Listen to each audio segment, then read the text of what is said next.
تو آئیے دیکھتے ہیں کہ کیسے رحم دلی کا ایک معمولی سا عمل ایک جان لیوا سازش کا باعث بن سکتا ہے۔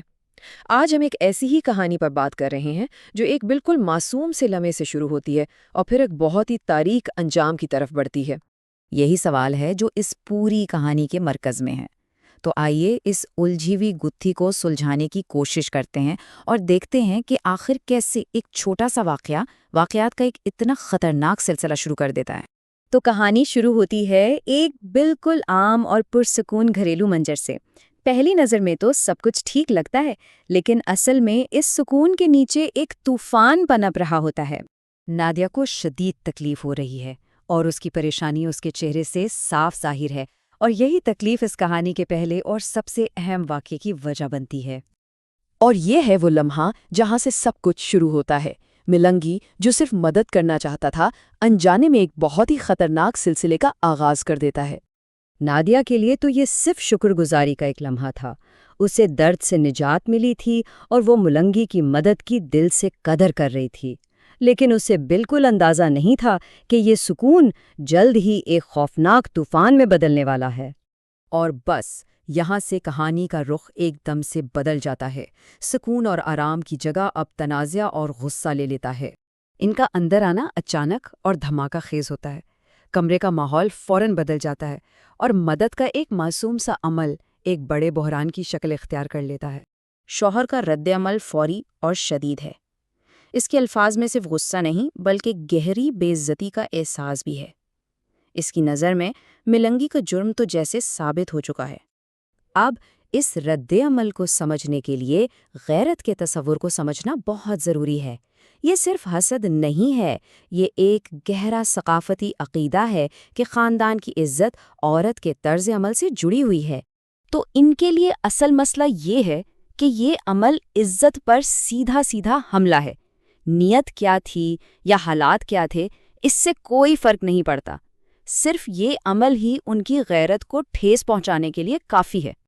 اب جبکہ بھائی غصے سے آگ بگولا ہیں، نادیہ کا جواب ویسا نہیں ہوتا جس کی وہ توقع کر رہے تھے۔ وہ خاموش رہنے والوں میں سے نہیں ہیں۔ اور یہاں پر تصادم بالکل صاف ہو جاتا ہے۔ ایک طرف بھائی ہیں جو غیرت کے نام پر فوری کارروائی کا مطالبہ کر رہے ہیں، اور دوسری طرف نادیہ ہے جو اپنے گھر میں اپنے اختیار کو چیلنج کرنے کی اجازت دینے کو تیار نہیں۔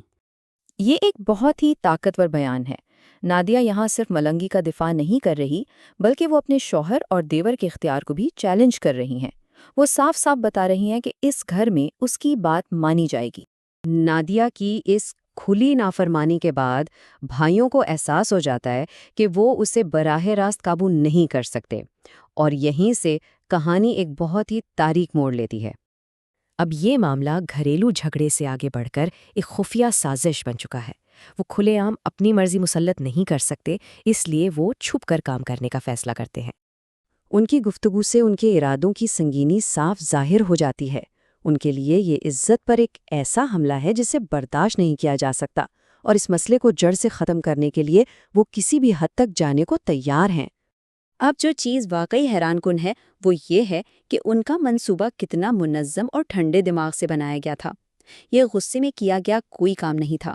یہ ایک سوچا سمجھا قتل کا منصوبہ تھا جس کے ہر قدم کی باقاعدہ منصوبہ بندی کی گئی تھی۔ سازش تو تیار ہو چکی ہے اور اب کہانی اپنے سنسنی خیز انجام کی طرف بڑھ رہی ہے۔ یہ سراسر دھوکہ ہے۔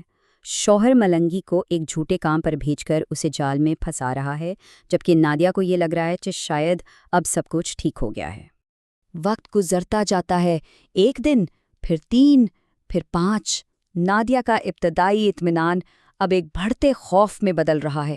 اس کے ذہن میں بس ایک ہی سوال گونج رہا ہے، ملنگی کہاں ہے؟ یہ ہے آخری تصادم۔ نادیہ کی تشویش اب شک میں بدل چکی ہے۔ وہ جانتی ہے کہ کچھ بہت غلط ہے، لیکن اس کا شوہر معصوم بننے کا ڈرامہ کر رہا ہے، جس سے صورتحال اور بھی پراسرار ہو جاتی ہے۔ بھائیوں کا منصوبہ تیار تھا اور اب ملنگی غائب ہے۔